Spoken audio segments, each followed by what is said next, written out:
Hi మీ పేరన్నా అఖిల్. ఇప్పుడు విశ్వక్సేన్ గారిది Laila movie వస్తుంది కదా ఫిబ్రవరి 14న. అవును, ఎలా ఉండబోతుంది అనుకుంటున్నారు? ఫస్ట్ టైం ఒక హీరో అంత అంత పెద్ద హీరో వచ్చేసి ఆ లేడీ గెటప్ వేయడం చాలా అంటే ఇంట్రెస్టింగ్గా ఉంది. ఎందుకంటే ఇప్పుడు చాలామంది అట్లాంటి క్యారెక్టర్ చేయాలని చాలా వెనకాడతారు. ఏదో జస్ట్ అట్లా కనపడడం వేరు, కానీ ఫుల్ మేకప్ వేసుకొని దాని బాడీ చేంజ్ మొత్తం మేకవర్ అయ్యి ఎంత చూసి అసలు నిజం విశ్వక్సేన్లా లేడు, ఏదో ఇంకొక కొత్త హీరోయిన్ ఏమో అనుకున్నలా ఉన్నాడు అనమాట. చాలా బాగుంది, చాలా కష్టపడ్డాడు దానికోసం. మరి ఇప్పుడు విశ్వక్సేన్ గారు అంటేనే మనకు గుర్తొచ్చేది మాస్, తన బాడీ లాంగ్వేజ్ అన్న మాట విధానం అన్న డ్రెస్సింగ్ సెన్స్. కాకపోతే ఈ మూవీలో ఏంటంటే కామెడీ రొమాంటిక్ ఇట్లుంది, ఈ జానర్ లో ఉంది. హిట్ అయితే ఛాన్స్ ఉందంటారా? కన్ఫర్మ్గా హిట్ అవుతాను. మన తెలుగు ప్రజలు ఎలా అంటేనా స్టోరీ అక్కడ హీరో ఎవరనేది పక్కన పెడితే స్టోరీ బాగుందా సినిమాని ఎక్కడికో తీసుకెళ్ళిపోతారు.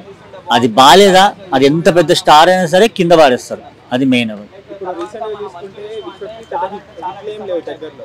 అవును, మొన్న ఒక్కటి పోయింది. అవును,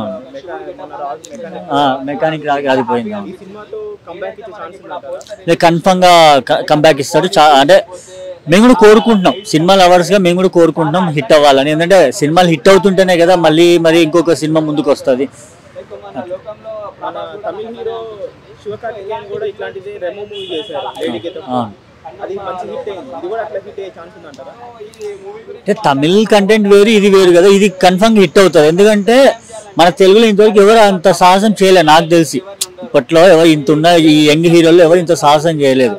అది కూడా ఏదో చేసిన జస్ట్ వాళ్ళకి మీసాలు గడ్డాలు అట్లా పెట్టుకుంటే శారీ కట్టుకుని అట్లా ఉంటారేమో, కానీ ఇంత మేక్ ఓవర్ చేసి ఆ పోస్టర్ చూస్తే మీకు అర్థమవుతుంది ఎంత కష్టపడ్డారు. దానికి ఈ ఐబ్రోస్ చేయించుకొని కానీ మొత్తం ఫేస్ క్లీన్ షేవ్ చేయించి అసలు అంటే ఎవరు ఒక మిస్టేక్ కూడా కనిపెట్టకుండా తను రెడీ అయిపోయాడు. అంటే తన డెడికేషన్ అప్పుడే అర్థమవుతుంది మనకి. అంటే ఆ క్యారెక్టర్ గురించి అంత ఇన్వాల్వ్మెంట్ చేశారు కాబట్టి అక్కడే అర్థమైపోతాను డెడికేషన్ ఏందనేది. సినిమా ఖచ్చితంగా హిట్ అవుతుంది.